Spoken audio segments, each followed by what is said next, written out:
दोस्तों, आज की कहानी है बहू आज तुम्हारी ननद आ रही है, तुम मायके नहीं जाओगी। दोस्तों, कहानी शुरू करने से पहले अगर आपने हमारे चैनल को सब्सक्राइब नहीं किया है तो सब्सक्राइब कर लीजिए ताकि आपके पास पहुंचे हर नया वीडियो। हेलो, हाँ श्रेया बेटा, क्या तुम 1-2 दिन के लिए आ सकती हो? हाँ पापा, पर क्या बात है? आप बहुत परेशान लग रहे हो।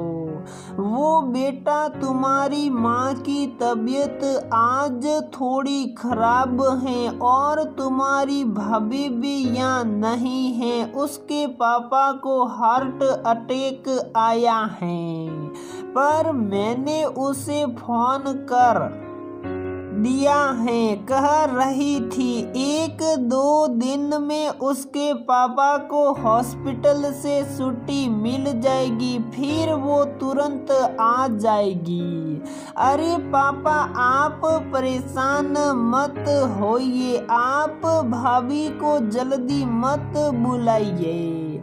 मैं थोड़े दिनों के लिए आ जाऊंगी, आप बिल्कुल चिंता मत कीजिए। शाम को ऑफिस से आकर गौरव मुझे छोड़ देंगे, कहकर उसने फोन रख दिया और अपनी सासू माँ को इस विषय में बताने चली गई। उसकी बात सुनते ही उसकी सास तुनक कर बोली, अरे तुम कैसे जा सकती हो? एक तो मेरी तबीयत भी ठीक नहीं रहती, ऊपर से शाम को नैना बच्चों के साथ छुट्टियों में रहने आ रही है। वो मन महसूस कर किलस कर बाहर आ गई। वो अपनी सास की आदत जानती थी। श्रेया कभी भी कहीं भी जाने का नाम लेती, उसकी सास पहले बीमार पड़ जाती। उनकी इस आदत के चलते उसे कितनी बार अपना मन मारना पड़ा था। वैसे तो गौरव उसका हमेशा साथ देता था, किंतु अपनी माँ की तबीयत वाले विषय में वो चुप्पी साध लेते थे। बड़ी विचित्र और बेबस हालत होती है एक बेटे की, जिसे कोई समझ नहीं सकता। वो तो बेचारा माँ और पत्नी के बीच घुन बनकर पीस जाता है। अगर पत्नी का साथ दे तो जोरू का गुलाम की उपाधि दी जाती है, और अगर माँ का साथ दे तो माँ का लाडला। कि श्रेया गौरव की इस परेशानी से भली भांति परिचित थी और समझती भी थी, इसलिए उस पर नाजायज दबाव डालने की कोशिश नहीं करती। किंतु इस बार उसकी माँ की तबीयत का सवाल था। गुस्सा, परेशानी, बेचैनी, दुख, उदासी सभी कुछ मिलकर उसकी आंखों से बह रहे थे। बड़े बेमन से वो अपना काम निपटा रही थी कि उसकी ननद नैना आ गई। खुश मिजाजी श्रेया अपना दुख छुपाकर खूब खुशी से उसके गले मिली। नैना और श्रेया दोनों ननद भाभी कम सहेलियां ज्यादा थी।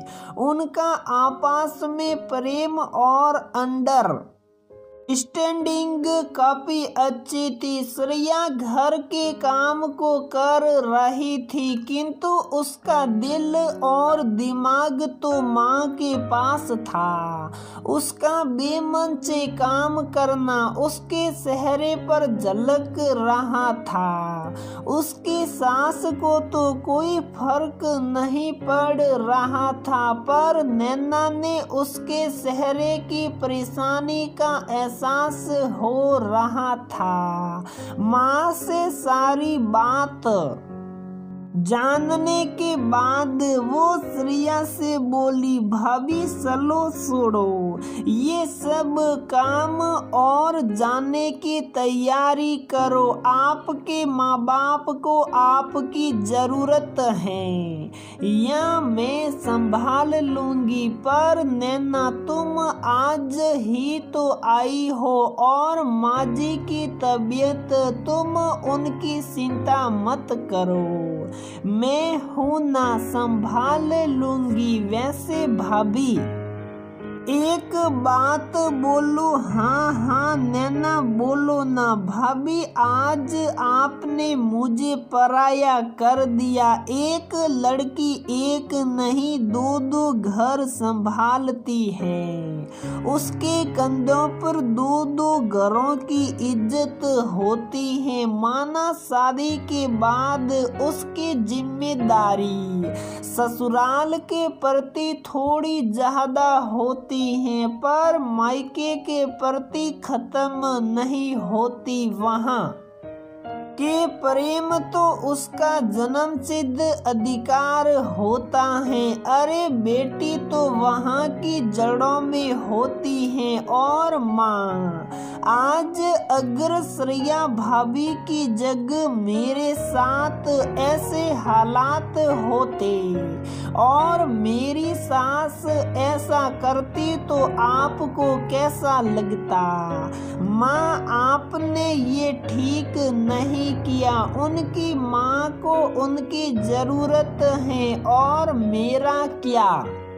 मैं तो दोबारा भी आ जाऊंगी और काम वो भी हम मिल बांट कर लेते। माँ आपको अपनी ये बहू के प्रति छोटी सोच बदलनी पड़ेगी, ये मत भूलना।